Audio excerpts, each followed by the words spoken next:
Haidete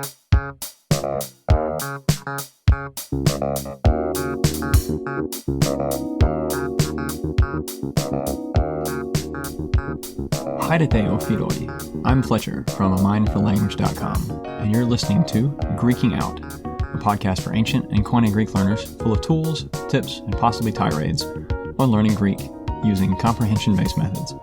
If that isn't familiar to you, check out episode 0, The Manifesto, for more info.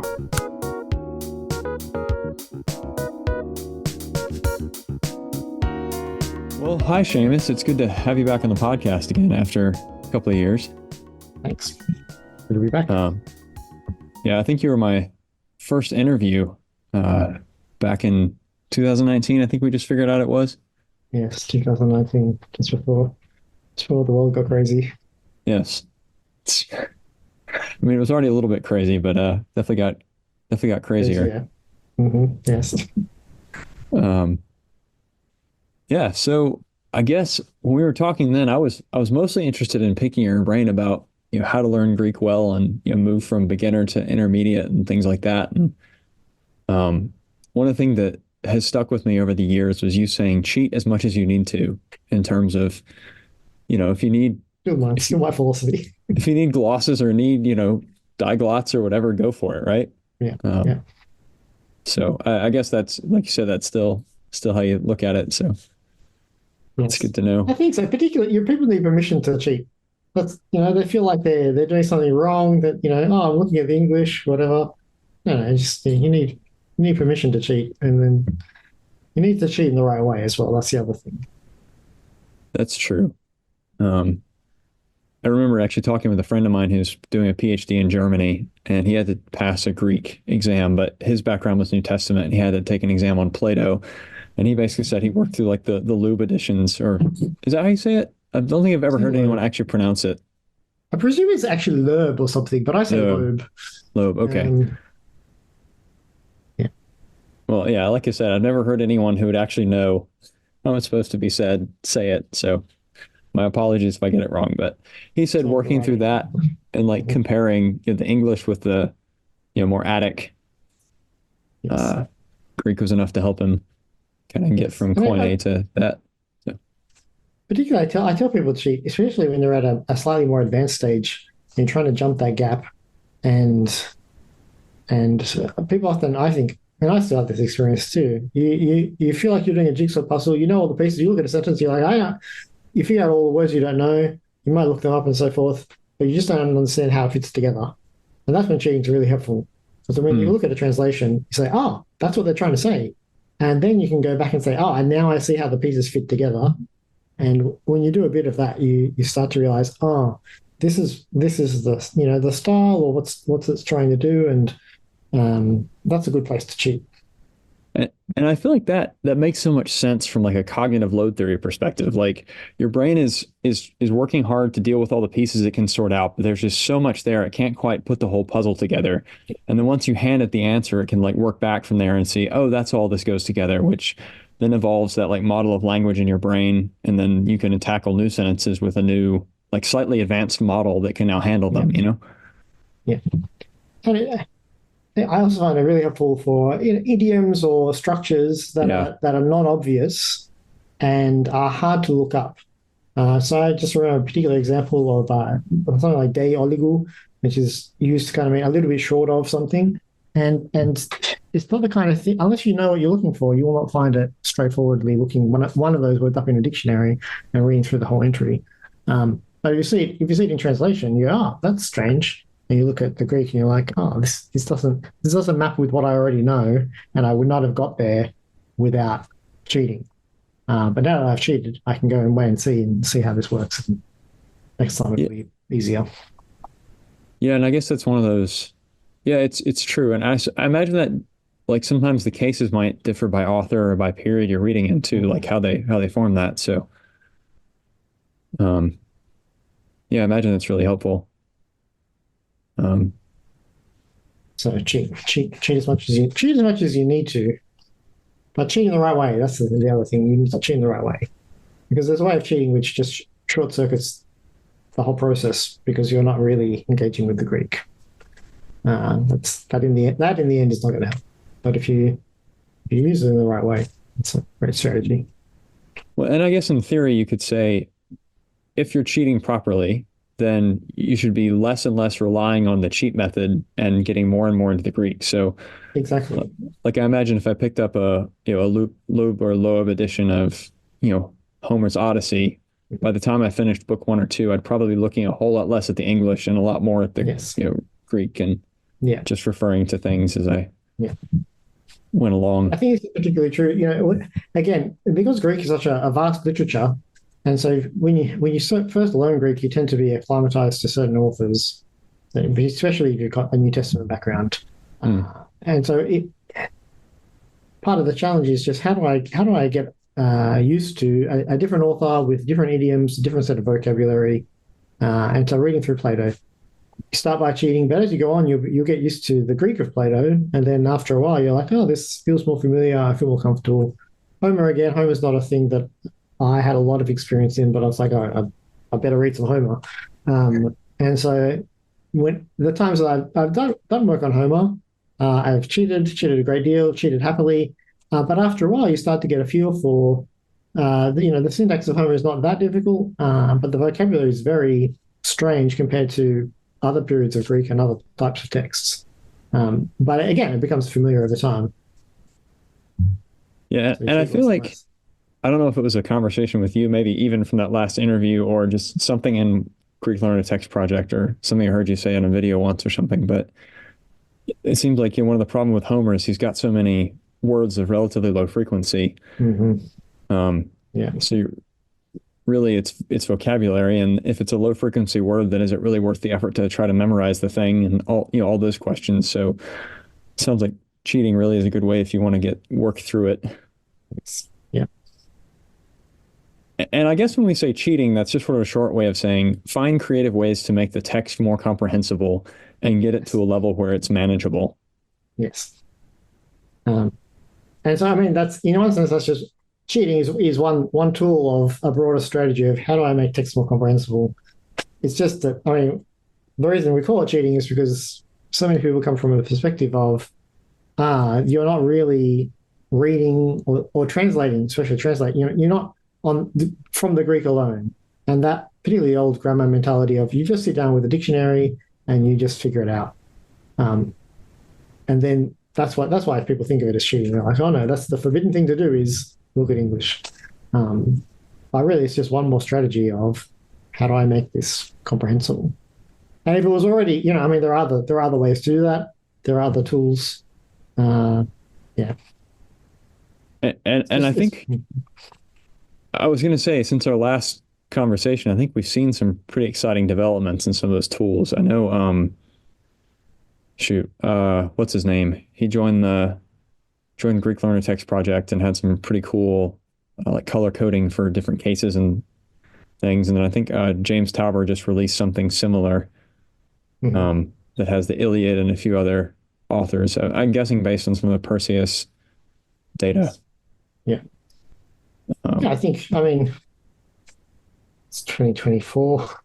It's a long time since 2019. I think a lot has changed in the space of Greek resources. A lot of exciting things are happening. I think it's definitely grown that space of people producing tools, resources, texts, other projects. So I mean, it's still a niche space.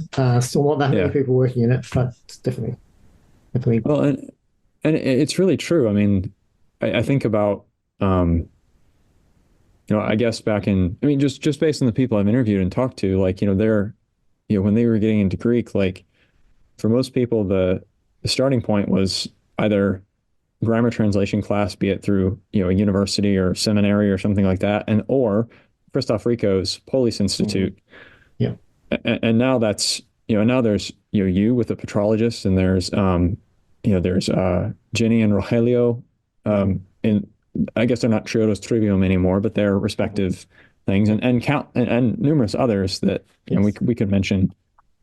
Um, and, it's, Athanase has been or Athanase has been the classic for somewhat comprehensible input based textbooks. And now we have Logos out there, which I think you did a review on, did you not? I did a extensive review on Logos. Yes.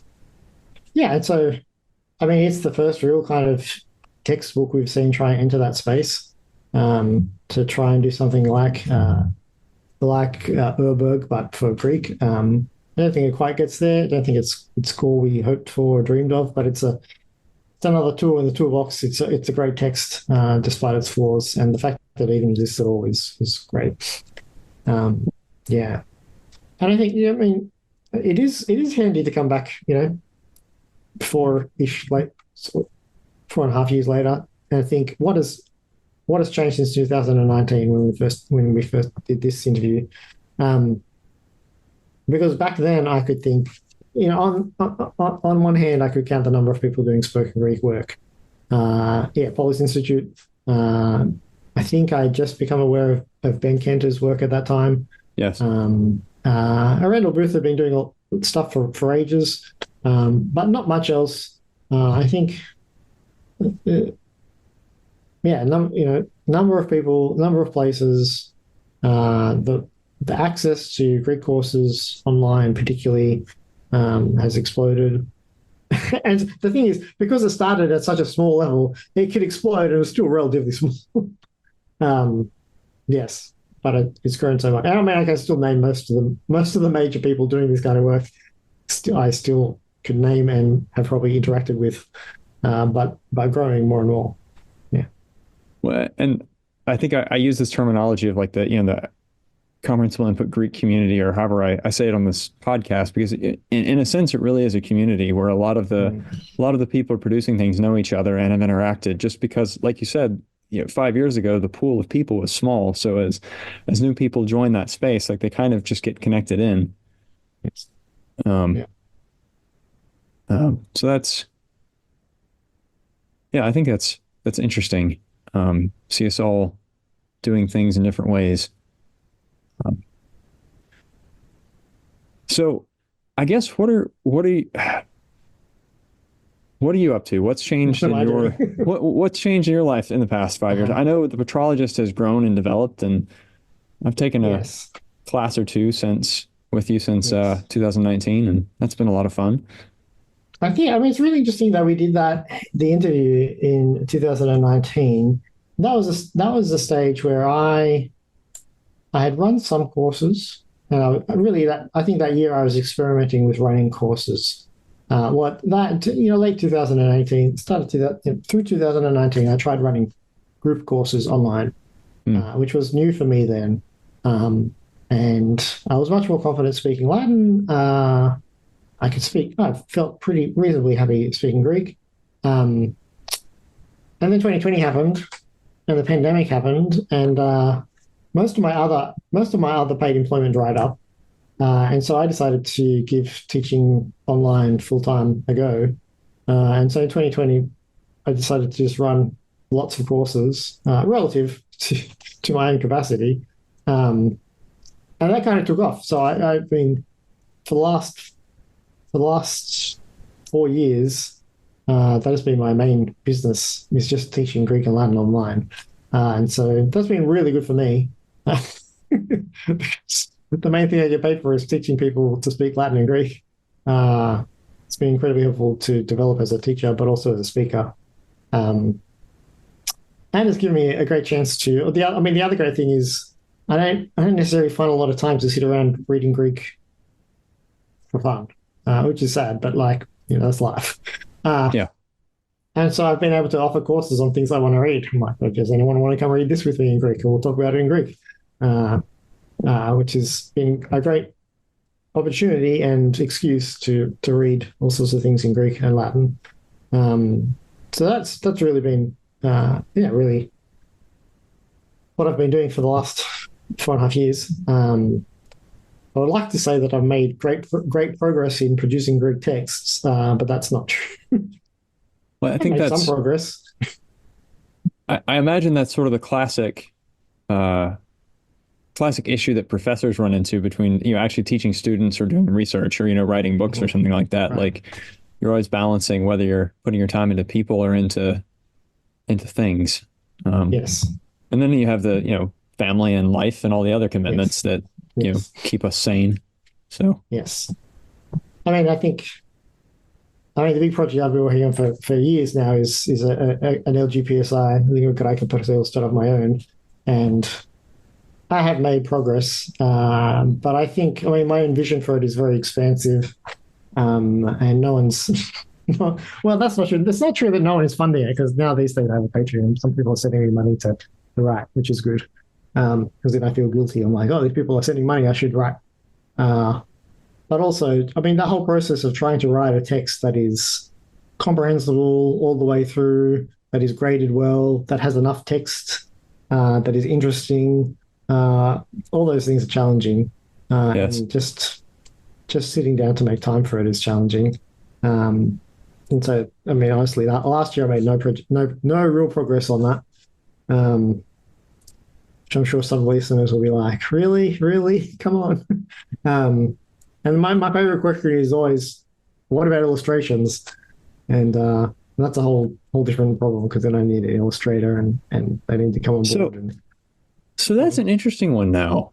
Um, I forget his name actually, his proper name, but his handle in Twitter or X or whatever we wish to call it now. Um, but the site formerly known as Twitter. Is that the yeah, that's is what that I got. acceptable? Or the bad place. That's what I don't. I'm not on there anymore.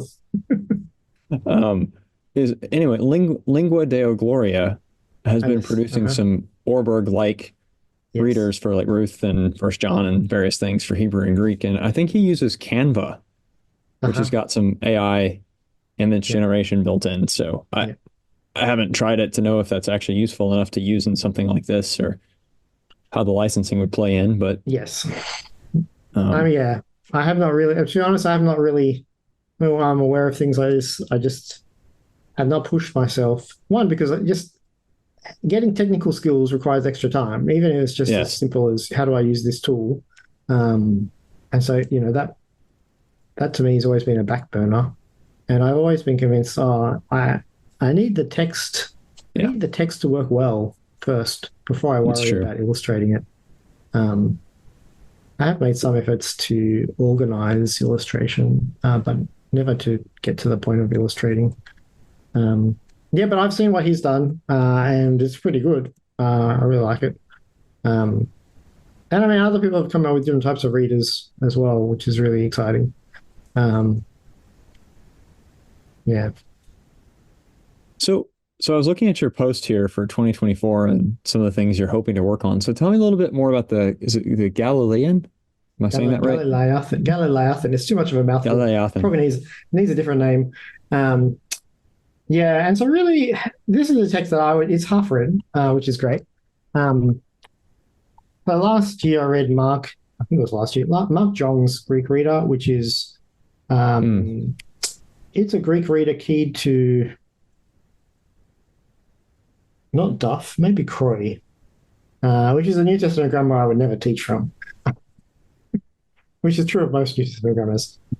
Anyway, so what he did was essentially he wrote a bunch of comprehensible input type stories that are mapped to that New Testament Greek textbook, using only vocab. I think only vocab up to that chapter. For example, and only structures okay. up to each chapter.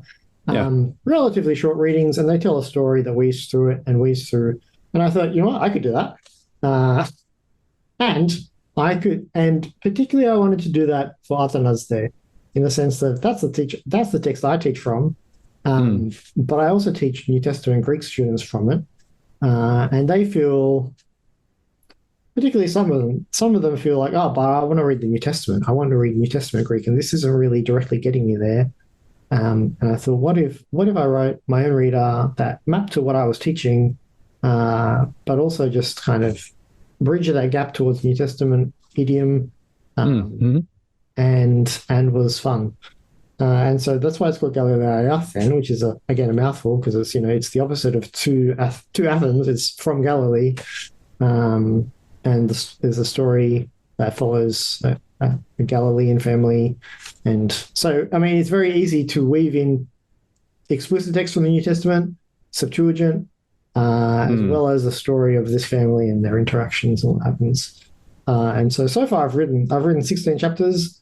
and each chapter has an A and a B to map to Athanase structure, and each A or B is about 300 words, which is a fair amount of text. It's about, in theory, that's what each Athanase section is as well. Although Athanase sections can vary quite widely in how long they are, but I've tried to um, keep it fixed.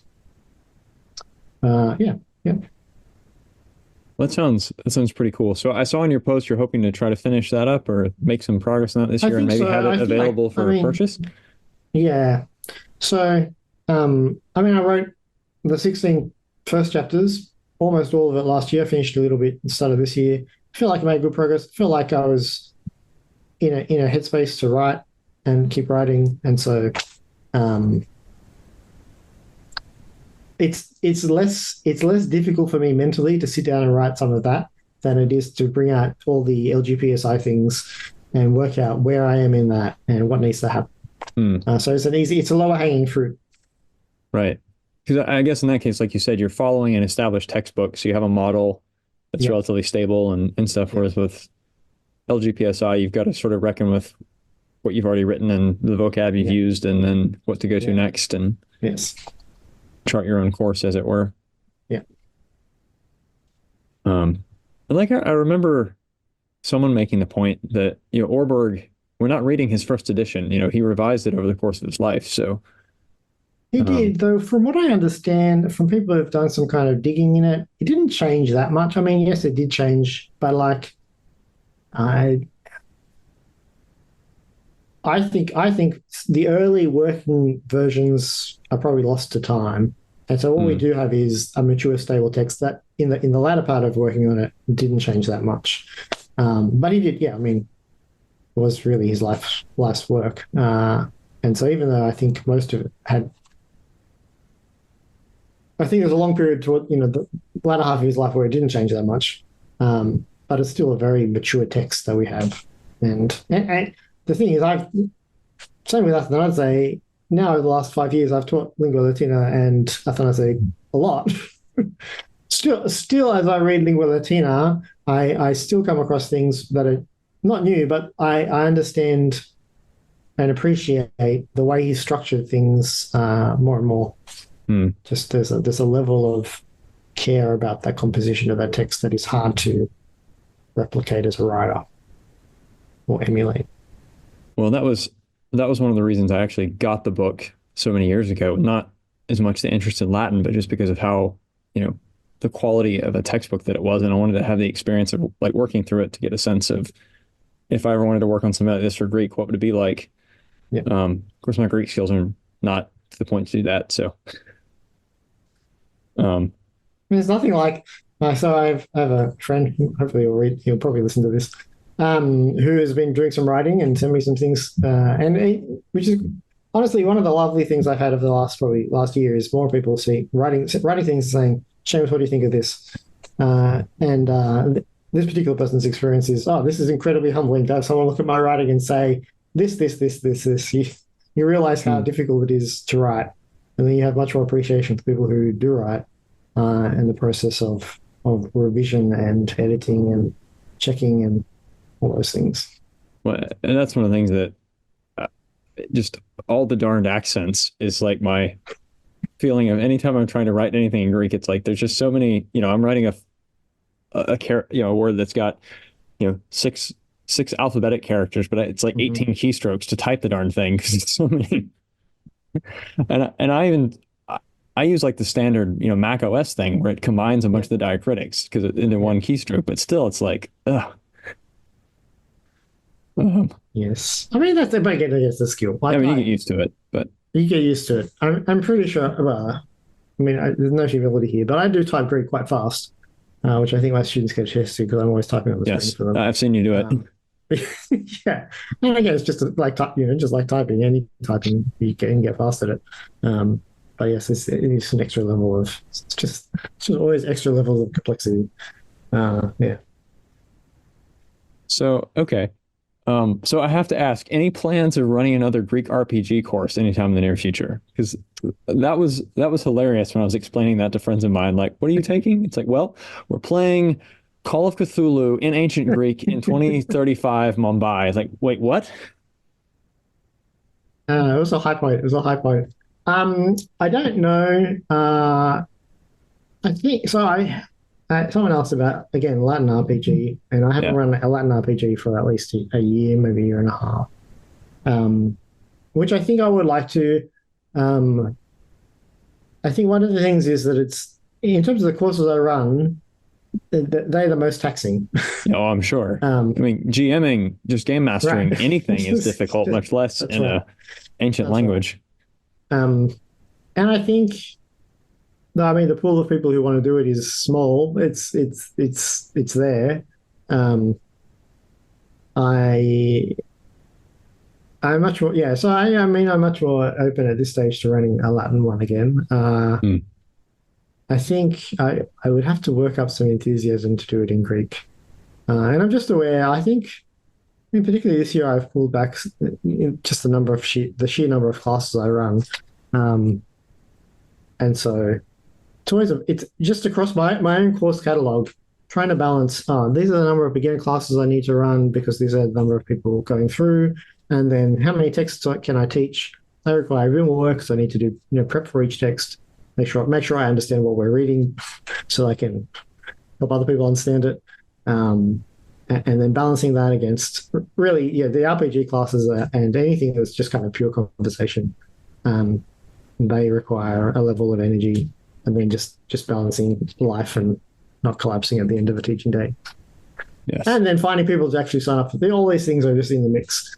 But I think, I mean, I enjoyed the Greek RPG we ran, and even the second half of the course where we decided to do some kind of fantasy-esque, Homeric kind of thing. Um, yeah, Yeah, I feel like there's certain vocab that we use frequently that is embedded in my memory now, like excellent. tower and what like helix, Uh-huh. like that kind of shape and Yeah. stuff. It was a fun class to be sure, and certainly memorable. But um, yeah, definitely, I can see how it was difficult for us as players as we're trying to figure out how to describe what we're doing and things. But then Yes. also is certainly game mastering that I'm sure was a challenge. Yes. Um, I think as a language speaker, when you hit a point where you're trying to explain something and you just cannot find the words, is an incredibly frustrating experience. hmm, Um, and it's difficult in that context because often your interlocutor doesn't know what you're trying to express and can't help you. Or even if in that context, they might know what you're trying to express, but they just, well, they just also don't know. Um, and I mean, that's both a good and a bad experience. Um, Similarly, I think one of the most difficult language tasks I've ever had, where you are monologuing in a foreign language and you can't get help. And so I've had that experience doing public speaking in foreign languages. I had one hmm, experience where I was meant to talk on a topic. I think it was on the phone actually. It was a test. I had to talk on a topic for like 8 minutes with no interaction, and it was horrendous. I was like, this is a uh, terrible assessment and a horrendous experience.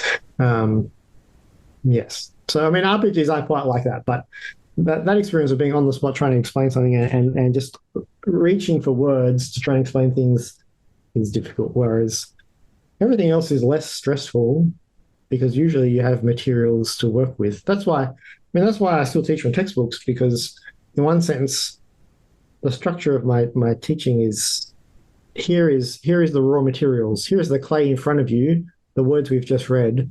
And so most of what I'm going to talk to you about in the class is firstly questions about the text and then questions out of the text about yourself. So you already have the building blocks, which is designed hmm. to take away the stress. Um, yeah. One of the things I learned recently about learning is that sense of frustration that we have is actually a sign that your brain is producing like the neurochemicals that tell it to like grow and adapt. And Mm. I've been chewing on that as related to what we do because as language learners, because in a sense, like if we're too frustrated, then we don't keep going, and it's overwhelming and things like that.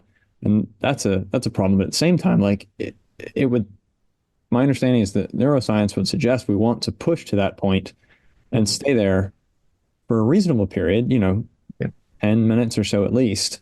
Um, but how do we balance those things? Um, Yeah. anyway, I find it really interesting. Mm. And I guess that's kind of that general theory within comprehensible input. If you want to be 95 plus, just Mhm. outside your comfort, Yeah. 5% or so outside of your comfort level. So, Yeah. um, okay, so the shoot, I if I could find this word in the post so I could pronounce it correctly, but the Galileothan, Yeah. Galileothan. So you worked on that, and then you said you have plans. Also, I think I read for LGPSI this year. Yeah. So I mean, I've set aside some of my time to get back to writing it, essentially. Um, and I have a sense of where it's at and what needs to be done, at least to take it to the next stage. Uh, I did run a, so I ran some LGPSI classes a couple of years back, Yeah, and once we got through what I'd written, they kind of became composition classes, and so we kind of collaboratively wrote with me kind of directing, a few more chapters because I think the version out on the internet is a little bit out of date from what's sitting on my hard drive. Um, but I have another five, six, seven chapters worth of material not ready to go, but ready to be worked on. And so if I could bring it up to 30 chapters this year and do some, particularly, I mean, one of the desires was always to work with James Tauber and to have this kind of data sitting behind it, and so we could yeah. map the use of vocabulary and forms, and to deliberately grade some of that.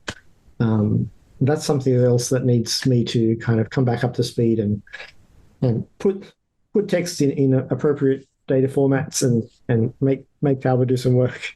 Uh, but I think if that could be done this year, I'd be really happy with that progress. Yeah. Well, I know from my interview with Colin Gorey, who's working with Old English, that he and James have been doing some stuff. So perhaps some of the tooling has evolved a bit in the Mm. last 4.5 years. Yeah. Um, so maybe that'll be a little bit easier. Yes. Yes. And I know in terms of producing like just the Orbird style layouts, like there's a lot more options I think out there for that kind of thing now with CSS for it and for web pages and even print. Um, Mm. producing PDFs is a lot. I think it's a little easier than it was Yeah. 4 or 5 years ago. Yes. So that's pretty cool. Um, so thinking back over the last 4.5 years, would you say there's any like what's been the most surprising, maybe change of perspective in terms of how to approach learning Greek or teaching it that I mean, you've had? Um, since I didn't send you any questions ahead of time, to let you think about it, I'll just throw this at you.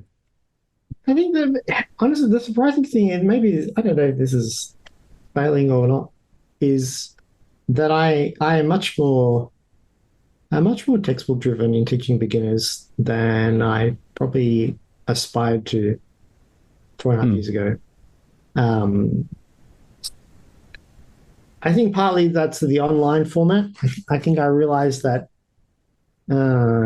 teaching purely through conversation was going to be difficult and maybe even insurmountable in an online classroom. Um, and so COVID forced everything online. Um, and so in one sense, I've become very comfortable teaching from a textbook, but kind of conversationally. I think I've evolved a method that works well in my context. Um, but it's maybe less creative about other things, the kinds of where are your keys kind of things, or anything you would do in person. I haven't taught an in person for, I don't know, probably 4.5 years. I'm considering it this year. It depends. It depends if some locals want to get on board and meet in a room and see each other's face. Um, the other thing is, personally, I spent a lot of time learning about SLA and learning both theoretical things. I used to read a lot of SLA theory, but also that kind of level between pure linguistic theory and practice, kind of applied theory. Um, Yeah. and I used to read in those spaces a fair bit and waste time on Twitter arguing with people. Uh, and now I don't do that. I mean, I still read a little bit in the area, but like, I feel like I answered a lot of my questions and have a fairly, I've come to a more settled position about what I think is going on in language acquisition. And I look forward to being around those questions and finding out that I'm wrong in 5 years.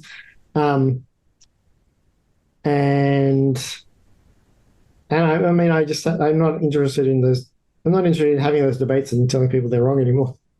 It's probably healthy. Uh, yeah, I I mean, feel in one sense, being in that space and doing that reading and having those arguments with people was helpful, and to a degree was healthy. I mean, anyone who spends time on the internet arguing, there's some unhealthiness about that. Um, but I think I've moved past that in my own personal life. well, So, I think it depends on I guess the quality and intention of your interlocutors to, if they're just out to argue and say that they're right as loudly as they can, or in all caps or whatever, as we would do on mhm. Twitter, then it's kind of a pointless conversation. If it's actually to debate ideas and carry points and, True. you know, improve, then that's different. But I feel like that's sort of very difficult to do in an online space, Yes. I think too, especially in text. the whole conversation has shifted. That is, there are more people doing communicative stuff, and there are Yeah. other people doing um, making those kinds of arguments. And we've seen, larger organizations shift.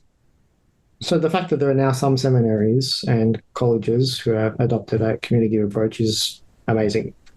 Yeah. Uh, and like so the Bimblingo guys, Yep. uh, they've come on the scene. They all have heavy linguistics backgrounds. They're all doing great work. Um, and so I think some of the conversation has, I think more and more, particularly the dinosaurs, the dinosaurs of Greek teaching. I think some of them have gone, you know what, you're right. I'm too old to change, but you're right. Some of them have come to that position. Um, I mean, yeah. So I think the whole conversation itself has shifted, at least within the Greek space, and I think the New Testament Greek space, that conversation has shifted. I think within broader classics, I think there's still a bit of a split, and I think there's still a big split between in particular, teaching of Latin in schools and teaching and what goes on at universities in terms of Mm. classics. I think those two areas are not talk. I won't say not talking, but there's a philosophical shift division. Well, Um, yeah. I get the sense from observing people like Carla Hurt and Andrew Morehouse that perhaps at Hmm. the like high school, Right. level, there's more space for communicative based methods. But like you said, at universities, it's probably depends on Yes. where you go. Yes. Yeah. Um, yeah, it's interesting. It looks like I'm going to be tutoring our like seventh grade kids, and one of the topics is Latin, and they're using Mhm. Henley's textbooks, which Uh-huh. I don't know if you've ever seen those, but Yep. if Yep. there is Yep. a bright center to the comprehensible input universe, it is the star that is farthest from, to adapt Mhm. Luke's complaint. Mhm. And they have, uh, I have a couple of degrees in linguistics and syntax, and we got the syntax, and a proper linguistics tree diagram is a directed graph. You write a label, you draw a line down to the Mhm. word, and Mhm. it's nice and pretty and looks like a triangle. And then I look at how we diagram sentences in English and think, what? This is like incomprehensible and nonsense. And why are these lines weird shapes and angles? Just draw straight lines and label them for Pete's sake. But is that And is that because of your linguistics background? I wonder. well, that's That because is, I couldn't huh? make heads or tails out of it when I was in, learning English grammar in school. And then I finally got to linguistics and I'm like, oh, this makes sense. So much sense and so simple. And then I'm looking at Henley's textbook and it's doing that to Latin, but it's actually Mhm. requiring you to move where the words are in the Latin sentence so they end up in an English word order so you can diagram them. I And it's mean, just that is I terrible. die a little bit. I would die too. But I mean, there is a way of. So, for example, when I went through and learnt Greek through grammar, Yeah. and I think this is fairly common in seminary programs. You know, there was a way of diagramming Greek sentences that didn't involve necessarily moving words around to make them English, but certainly wasn't, doing a syntax diagram that linguists would not die over. Um, but it was kind of a way of, and it's a kind of a rough hand way of chunking and organizing information on a syntactic level that kind of works. Yeah. Yeah, but Henley's not doing that. No, it was anyway, it's interesting. I'm looking at I'm trying to work through LGPSI as or Lingua Latina per Strata to get a better handle on the language before trying to do this. But um, that's been interesting too, and because I'm trying to copy it out by hand just to get the Mm-hmm. language down. Yep. And I remember you saying somewhere that you'd done like transcribed Athenadze and or something like that at Yeah. one point. So I transcribed Athanase on the computer. Yeah. Um, I think Luke Ranieri, he copied, Lingua Latina out by hand. Um, I mean, I don't do that much writing in my own everyday life ever. I think I did start doing Lingua Latina, um, but I've also, yeah. So I typed out all of Athanase partly for teaching purposes, uh, partly. Well, I mean, I also transcribe other things, but just copying them and in Greek. I find that incredibly helpful. I feel like I probably wrote a post. This is the thing. At this stage of my blogging career, I probably wrote a post about it, and I'll I think probably you have to did. search to find. I'll have to search to find it, um, which is great. Sometimes, really, I'm like, oh, did I write about that? Yes, I did. This is what I thought. Oh, I still agree with myself. That's good. Um, the process is helpful for learning long vowels, Mhm. especially the alpha, epsilon, iota ones, where they're not marked by the character itself, and accents. And I mean, it was really helpful to learn to type fast, but also it was useful for teaching to put those texts up on screen. Um, and I mean, I also find it helpful not just Athanase, but other texts that I've transcribed out. I don't think it's I think it's a non-unhelpful activity. Yeah, and I guess it's in the language, right? I mean, we're not translating. Um, Yeah. and it's forcing us to slow down and look at, focus on each word and the bits and bats that make it up and endings changing and things like that. So I guess it's a good way to um, attend to the text itself, I suppose. Yeah. Um, yeah, so And I think transcription. also, I mean, yeah, if you think, I mean, it's in one sense, transcription is an ancient practice Yeah. that we don't value very much because we don't have a use for it these days. Generally, you just copy and paste things, or photocopy them. Like copying text is not generally a skill we need to practice in everyday life because we have tools, Mm. physical and technical tools to do it for us. Um, but I mean, in one sense, it's an ancient practice. I wondered too about annotating text. Um, Mm, I know that was would have been a practice perhaps more common in the, Middle Ages or things. You're writing you're copying your text and writing your own notes and comments about it as you yeah. go and things like that. I wondered about that as a learning or teaching methodology. Um, I definitely think it's a useful. I don't know. I mean, it's not quite a methodology tool. tool, Practice. yeah. Let's just call it Practice. practice. And so often, what I'll do is, for example, I'm teaching Plato. I often teach Plato, mostly because Plato, I think, is a good range of difficulty beyond the beginner stuff. That's prose. It's got some dialogue, and there's not too difficult Greek. And it's interesting. Most of the time, it's interesting. But I went after some Plato that was too hard and too boring, and but and so what I'll often do for that class or those classes is I'll read through the text.